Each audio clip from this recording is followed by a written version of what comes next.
যার ছেলেই হোক, যত অফিসারের ছেলেই হোক, বেকার আছে, সে ট্যাক্সি চালানো শিখবে, সে উবার চালানো শিখবে এবং তার বেকারত্ব ঘুচাবে।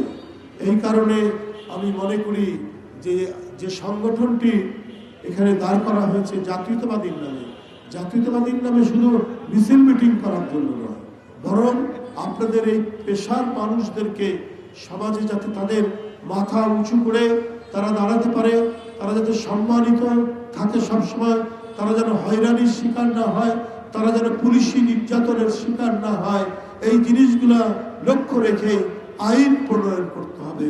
পাশাপাশি যাত্রীরাও যাতে নিরাপদ বোধ করে।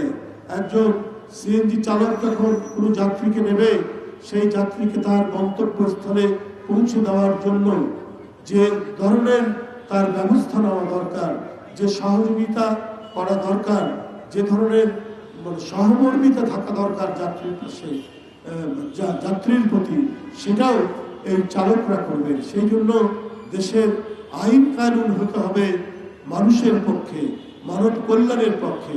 তখন কেউ কারো দ্বারা নিপীড়িত হবে না, নির্যাতিত হবে না। আজকের এই অনুষ্ঠানটি অত্যন্ত মূল্যবান বলে আমি মনে করি। এই সময়ে অত্যন্ত উপযোগী একটি কর্মসূচি নিয়েছে আরিফুল ইসলাম তুষার এবং সঞ্জয় দে রিপনরা।